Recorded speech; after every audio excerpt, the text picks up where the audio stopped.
નમસ્કાર વિદ્યાર્થી મિત્રો, કેમ છો? તો લાંબા સમય પછી ફરીવાર સ્વાગત છે તમારું એજ્યુકેશનલ એક્સપર્ટ યુટ્યુબ ચેનલની અંદર, એ પણ સોશિયલ સાયન્સના લેક્ચરમાં. વિદ્યાર્થી મિત્રો, મારું નામ હાર્દિક માંડાણી. આજે આપણે લિબર્ટરીના ક્વેશ્ચન પેપર છે એમનું આપણે સોલ્યુશન જોવાના છીએ. તો ક્વેશ્ચન પેપર નંબર 2 થી આપણે શરૂઆત કરીએ. ક્વેશ્ચન પેપર નંબર 2 એમાં સેક્શન બી, સી અને ડી નું ધમાકેદાર એકદમ ક્રમમાં આપણે સોલ્યુશન જોવાનું છે. અને જો હજુ સુધી આ ચેનલને તમે સબસ્ક્રાઇબ ન કરી હોય તો આ ચેનલને તમારે સબસ્ક્રાઇબ કરી લેવાની છે, બરાબર? તો વિદ્યાર્થી મિત્રો, ચાલો નોટ અને પેન લઈ લેજો. દરેક પ્રશ્નો છે એના ટૂંકમાં હું તમને ઉત્તર સમજાવીશ, બરાબર? અને જો આવી રીતના મહેનત કરજો, ગેરંટી માની તમને કહી દઉં, તમારે સમાજની અંદર 75 ઉપર માર્ક્સ પાકા છે 80 માંથી. રેડી? તો ચાલો નોટ અને પેન લઈ લેવાની છે અને મારી સાથે તમારે ટૂંકમાં જવાબ લખતા જવાના છે. તો મિત્રો, પહેલો જ પ્રશ્ન સેક્શન બી નો પેપર 2 તમને પૂછાય, અમે રંગેશ્યામ 4 થી 5 ફૂટ ઊંચાઈ ધરાવતા અને માથે વાકડિયા વાળ ધરાવતા લોકો છીએ. ચેપ્ટર નંબર 1 નો પ્રશ્ન છે વિદ્યાર્થી મિત્રો. તેનો જવાબ ક્યાં છે તો તમને સ્ક્રીન ઉપર દેખાય છે. 4 થી 5 ફૂટ ઊંચાઈ ધરાવતા અને માથે વાકડિયા વાળ ધરાવતા લોકો છીએ. જો આવી લાક્ષણિકતા પૂછાય લોકોની તો એમાં જવાબ આવશે નેગ્રીટો. અને જે ક્યાંથી આવ્યા હતા? આફ્રિકામાંથી આવ્યા હતા. અને એમનું બીજું નામ શું છે? હપ્સી. આટલું યાદ રાખો. નેગ્રીટો પ્રજા 2 માર્ક્સમાં પૂછાય તોય તમને આવડે, બરાબર?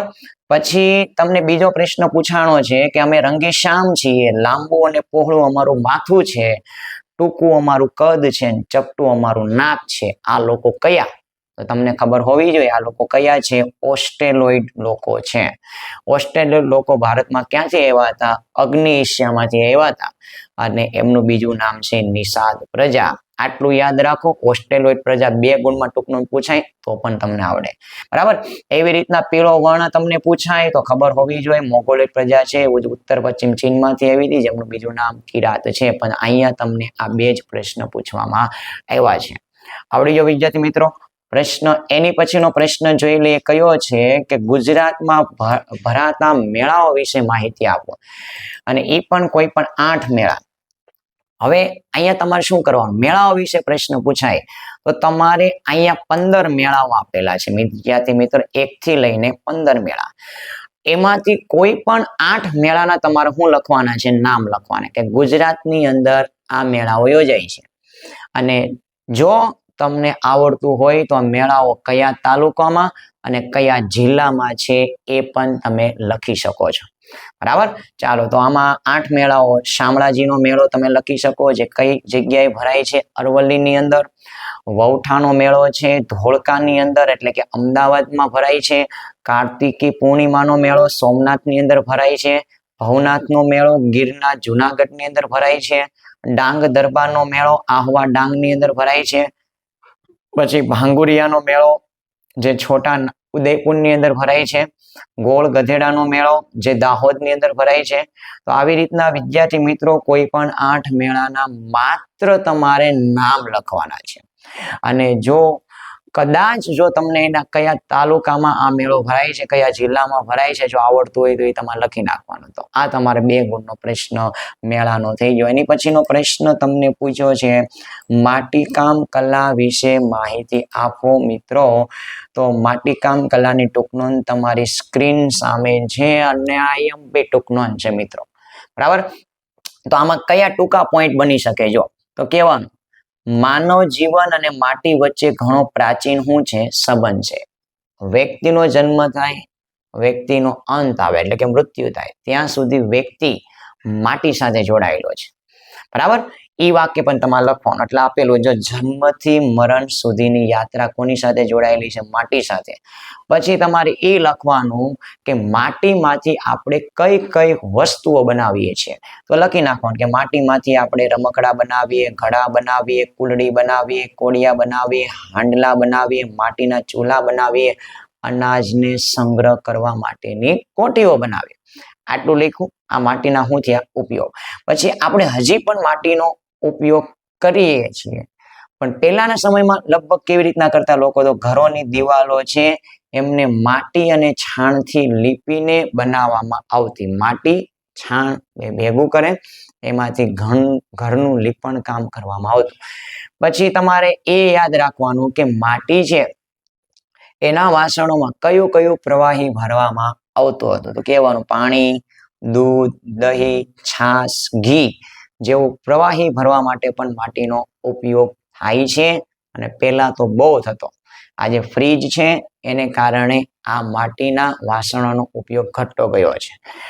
પછી તમારે કહેવાનું કે આપણને એમ કેમ ખબર પડે કે આપણા પૂર્વજો છે આજથી 5000 વર્ષ પહેલા પણ માટીકામ કલા જાણતા હતા. તો એના તમારે ઉદાહરણ લખવાના. એનું ઉદાહરણ તમારે લખવાનું કે લોથલ, મોહેન્જો-દડો અને હડપ્પા. એટલે આ સમય કેટલા વર્ષ પહેલાનો થયો? આ સમય 5000 વર્ષ પહેલાનો સમય થયો. એ સમયના આપણને શું મળી આવેલા છે? તો લાલ રંગના પવાલા, એટલે કે આજથી 5000 વર્ષ પહેલાના પવાલાઓ. અને એ પણ કયા રંગના? લાલ રંગના. પછી આપણને બરણી, પછી રકાબી જેવા વાસણો આપણને મળી આવેલા છે મિત્રો. બરાબર. પછી કુંભારનો ચાકડો. તમને પૂછાય કે માટીકામ માટેનું પ્રથમ યંત્ર કયું છે? તો તમને ખબર હોય છે માટીકામ માટેનું પ્રથમ યંત્ર છે કુંભારનો ચાકડો. પછી તમને બધાને કહું, નવરાત્રીની અંદર જે ગરબાઓ છે એ પણ માટીમાંથી બનાવેલા હોય છે. પછી તમારે અહીંયા એક ટેરાકોટાની હું લખવાની વ્યાખ્યા. ટેરાકોટા બીજું કાંઈ નથી કે કાચી માટી અને કાચી માટીમાંથી પકવેલા જે વાસણો છે તો એને ટેરાકોટા કહેવામાં આવે છે. અને આ ટેરાકોટાના અવશેષો આપણને ક્યાંથી મળ્યા છે? તો કહેવાનું ભારતની અંદર તેલંગાણા રાજ્ય છે. તેલંગાણા રાજ્ય, એમાં એક જગ્યા છે નાગાર્જુન કોંડા. તો ત્યાંથી આપણને ટેરાકોટાના અવશેષો મળ્યા. અને ગુજરાત પૂછે તો ગુજરાતમાંથી કઈ જગ્યાએ ટેરાકોટાના અવશેષો મળ્યા છે? તો ગુજરાતમાં લાંઘણજમાંથી આપણને ટેરાકોટાના શું મળ્યા છે? અવશેષો મળેલા છે. તો મિત્રો એની પછીની ટૂંકનોંધ તમને આપેલી છે જે સ્ક્રીન ઉપર તમને દેખાય છે, સીદીઓનું ધમાલ નૃત્ય અને રાસ. બરાબર. તો પહેલા તો તમને એ ખબર હોય વિદ્યાર્થી મિત્રો કે સીદી લોકો એ કોઈ ભારતના નહોતા. સીદી લોકો એ આફ્રિકામાંથી આવ્યા હતા. અને આફ્રિકામાંથી આવીને આપણું જે ગીર છે જુનાગઢની અંદર, ગીરની અંદર એક પ્રદેશ છે જાંબુર. જાંબુરની અંદર આ લોકો રહેવા લાગ્યા. બરાબર. અને સીદીઓ છે એની મેન ખાસિયત એ છે કે એમની પાસે એક પ્રકારનું વાજિંદ્ર હોય છે. અને વાજિંદ્ર કયું હોય છે? જે વાજિંદ્રને આપણે મસીરા કહીએ છીએ. અને મસીરાની વ્યાખ્યા તમને પૂછાય તો તમને ખબર હોવી જોઈએ. નારિયેળના કોચલામાં કોડીઓ ભરી, નારિયેળનું જે કોચલું હોય છે એમાં આપણે કોડીઓ નાખવાની. અને કોડીઓ નાખીને ઉપર તમારે શું બાંધી દેવાનું? કપડું બાંધી દેવાનું. અને કપડું બાંધીને તમે તાલબદ્ધ રીતે એને જે ખખડાવો છો, બરાબર, તો એ જે છે મસીરા છે. અને આ જે સીધી લોકો છે એમની પાસે મોરપીંછ નું એક ઝુંડ પણ હોય છે, નાના નાના ઢોલકા હોય છે. એટલે આ બધું લઈને મસીરા લઈને, મોરપીંછનું ઝુંડ લઈને, પછી નાના નાના ઢોલકા લઈને ગોળ ગોળ ફરતા ફરતા આ લોકો શું કરે છે? નૃત્ય કરે. આ લોકો છે એ મોટા ભાગે કેવો અવાજ કરતા હોય છે? જંગલોની અંદર હો નો શું કરતા હોય છે? અવાજ કરતા હોય છે. જેને કારણે પહાડો અને જંગલોમાં ઘેરા પડછંડો ઉઠતા હોય એવું આપને લાગે છે. આ લોકો નૃત્ય કરતા કરતા શું કરતા હોય છે? પક્ષીઓના અવાજની શું કરતા હોય છે? નકલ કરતા હોય છે. રાસ છે એ તો તમને બધાને ખબર છે, એટલે આના વિશે મારે તમને સમજાવવાનું હોય નહીં. સ્ક્રીન ઉપર તમને ટૂંકનોંધ દેખાય છે રાસની, એ તમારે વાંચી લેવાની છે. ભગવાન શ્રી કૃષ્ણ સાથે જોડાયેલું આ નૃત્ય છે જે વૈષ્ણવ સંપ્રદાયની અંદર ખૂબ જ પ્રખ્યાત છે. બરાબર. એની પછીનો પ્રશ્ન વિદ્યાર્થી મિત્રો આપણે જોવાનો છે, ભારતની પ્રાચીન વિદ્યાપીઠો કઈ કઈ છે? અને એ પ્રાચીન વિદ્યાપીઠોમાં કયા કયા ચીની યાત્રીઓ આવ્યા હતા? બરાબર. તો મેં એક જોડકા સ્વરૂપે અહીંયા એ લીધી છે. હવે તમે જુઓ કે આ જોડકું આપણે જોવાનું છે. તો આ ચીની યાત્રી છે યુએન સ્વાંગ. આ બધાને ખબર છે યુએન સ્વાંગ છે એ કઈ વિદ્યાપીઠની મુલાકાત લેવા માટે આવ્યો હતો? તો એ છે નાલંદા. તો તમને ખબર હોય નાલંદાની મુલાકાત માટે કયો ચીની યાત્રી આવ્યો હતો? યુએન સ્વાંગ. પછી એવો એક બીજો ચીની યાત્રી છે જેમનું નામ છે ફાહિયાન. આ ફાહિયાન ક્યાં આવ્યો હતો? તો ફાહિયાન આવ્યો હતો તક્ષશિલાની અંદર. ક્યાં મુલાકાત લેવા માટે આવ્યો હતો? તક્ષશિલામાં. એવી રીતના ઇત્સિંગ એટલે કે ઇત્સિંગે એ કોની મુલાકાત આવ્યો હતો? તો ઇત્સિંગે આવ્યો હતો વલ્લભી. કોની મુલાકાત માટે? વલ્લભીની મુલાકાત માટે આવ્યો હતો. બરાબર, તો આટલું તમારે લખવાનું છે. એની પછીનો જે ક્વેશ્ચન છે મિત્રો એ છે પ્રવાસન સ્થળની સ્વચ્છતા માટે શું કરવું જોઈએ? એકદમ સિમ્પલ ક્વેશ્ચન. બરાબર, આ વાંચવાનો ન હોય. આ આપણે મૌલિકતાથી આનું શું લખવાનું હોય? જવાબ લખવાનો કે પ્રવાસન સ્થળ હોય તો એમની સ્વચ્છતા માટે આપણે શું કરવું જોઈએ? તો સિમ્પલ, પ્લાસ્ટિકનો ઉપયોગ ન કરવો જોઈએ, ગમે ત્યાં કચરો ન ફેંકવો જોઈએ, કચરા પેટીમાં જ કચરો ફેંકવો જોઈએ. જે પણ સ્મારક છે એમના ઉપર બિનજરૂરી લખાણ કે ચિત્રો તમારે ન દોરવા જોઈએ, એને નુકસાન ન પહોંચાડવું જોઈએ, ગંદકીનો યોગ્ય નિકાલ કરવો જોઈએ, પાન કે ગુટકા ખાઈને ગમે ત્યાં થૂકવું ન જોઈએ, પછી આજુબાજુના સ્થળોએ પ્રદૂષણ કરવું ન જોઈએ. જે વાવ છે, ઝરણા છે, કુવા છે, તળાવ છે, જળાશયો છે, આ બધાને સૌથી વધારે નુકસાન કઈ ઋતુમાં થાય છે? ચોમાસા દરમિયાન. એ ન થાય એની આપણે પૂરેપૂરી કાળજી રાખવી જોઈએ. અને દેશ વિદેશના પ્રવાસીઓ આપણા વારસાને હાનિ ન પહોંચાડે, એટલે પેલા ભૂરિયાઓ આવે અને જો આપણા વારસાને નુકસાન પહોંચાડતા હોય તો આપણે એમને પણ અટકાવવા જોઈએ. તો આવું બધું કરવાનું છે વારસાને બચાવવા માટે, સાથે સાથે પ્રવાસન સ્થળોની જાળવણી કરવા માટે. એની પછીનો ક્વેશ્ચન છે રણ પ્રકારની જમીન. તો રણ પ્રકારની જમીન વિદ્યાર્થી મિત્રો તમારી સ્ક્રીન સામે તમને દેખાય છે. તો રણ પ્રકારની જમીન છે તો આ જમીન સૂકી અને અર્ધ સૂકી આબોહવા ની પરિસ્થિતિમાં જોવા મળે. જ્યાં આબોહવા કેવી હોય? સૂકી અને અર્ધ સૂકી આબોહવા હોય ત્યાં રણ પ્રકારની જમીન જોવા મળે. આ જમીન કેવી છે? રેતાળ અને ઓછી ફળદ્રુપ છે. આ જમીન એટલી બધી ફળદ્રુપ હોતી નથી. આ જમીનમાં દ્રાવ્ય ક્ષારોનું પ્રમાણ કેવું હોય છે? વધારે હોય છે. ઉપરાંત આ જમીન ભારતમાં તમને ક્યાં જોવા મળે? રાજસ્થાન, હરિયાણા, દક્ષિણ પંજાબમાં તમને જોવા મળે છે. ઉપરાંત ગુજરાતમાં તમને આ જમીન ક્યાં જોવા મળે એ તમારે લખવાનું. કચ્છની અંદર, સૌરાષ્ટ્રના કેટલાક ભાગોમાં તમને આ જમીન જોવા મળે છે.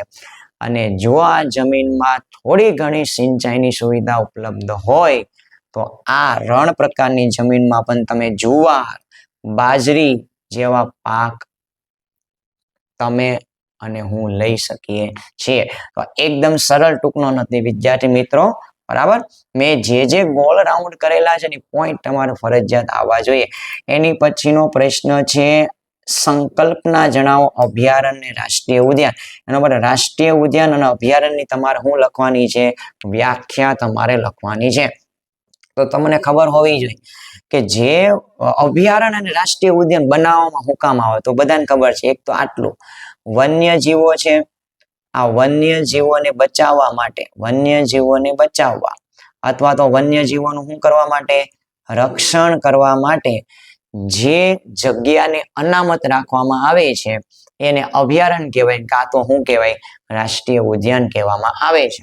હવે તમે જુઓ, હવે તમારે વ્યાખ્યા લખવાની. અભયારણ્ય કોને કહેવાય? બધાને ખબર છે. અભયારણ્ય કેવા હોય? નાના હોય. અને રાષ્ટ્રીય ઉદ્યાન એનાથી કેવા હોય છે? મોટા હોય છે. અભયારણ્ય રાજ્ય સરકાર બનાવે અને આ કેન્દ્ર સરકાર. આ માઇનોર ડિફરન્સ છે. જે અભયારણ્ય કોને કહેવાય? જે વન્યજીવોના માથે જે વિનાશનું જોખમ હોય છે, બરાબર, અને તેનો શિકાર અટકાવવા માટે જે પ્રદેશોને આપણે કેવા કરેલા છે? સંરક્ષિત કરેલા છે. એવા પ્રદેશોને અભયારણ્ય કહેવાય. પછી એના ઉદાહરણ લખી નાખવાનું. પેરિયાર છે, ચંદ્રપ્રભા છે, એતુર નાગરમ છે, આ અભયારણ્યના શું છે? ઉદાહરણ.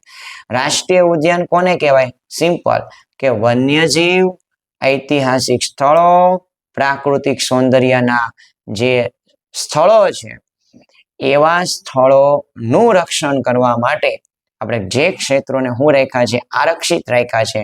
તેવા પ્રદેશને રાષ્ટ્રીય ઉદ્યાન કહેવામાં આવે. અહીં વન્યજીવોના શિકાર ઉપર શું હોય છે? પ્રતિબંધ. પછી એને તમારે શું લખી નાખવાના છે?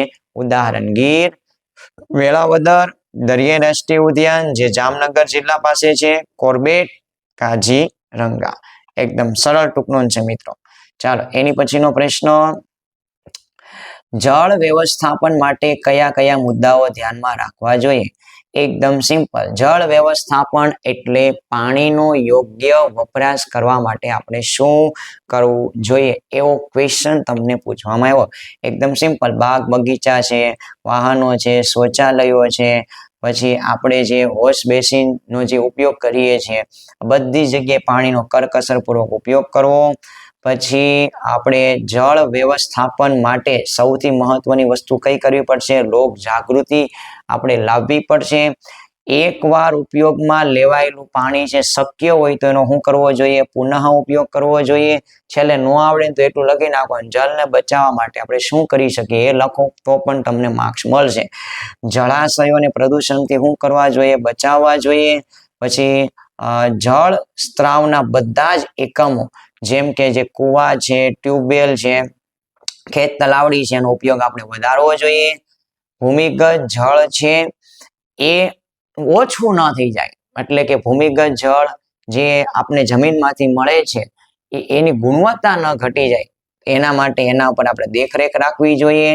જળ સંચયનો મતલબ જળનો સંગ્રહ, બરાબર, વધારેમાં વધારે કરવો જોઈએ.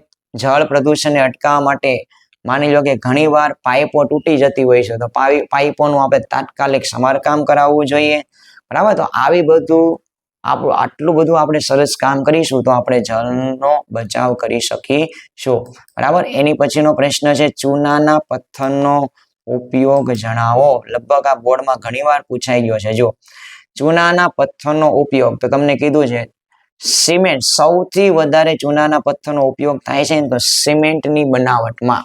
શેની બનાવટમાં? સિમેન્ટની બનાવટમાં, બરાબર. પછી છે લોખંડ ગાળવા માટે, રાસાયણિક ઉદ્યોગની અંદર, સોડાએ, સાબુ, રંગ રસાયણ, મકાન બાંધકામ, કાગળ અને ખાંડના શુદ્ધિકરણમાં. આ બધી જગ્યાએ ચૂનાના પથ્થરનો શું થાય છે? ઉપયોગ. હું તમને ટૂંકમાં કહું ને તો જ્યાં જ્યાં અશુદ્ધિ દૂર કરવાની હોય ને ત્યાં ચૂનાના પથ્થરનો ઉપયોગ થાય.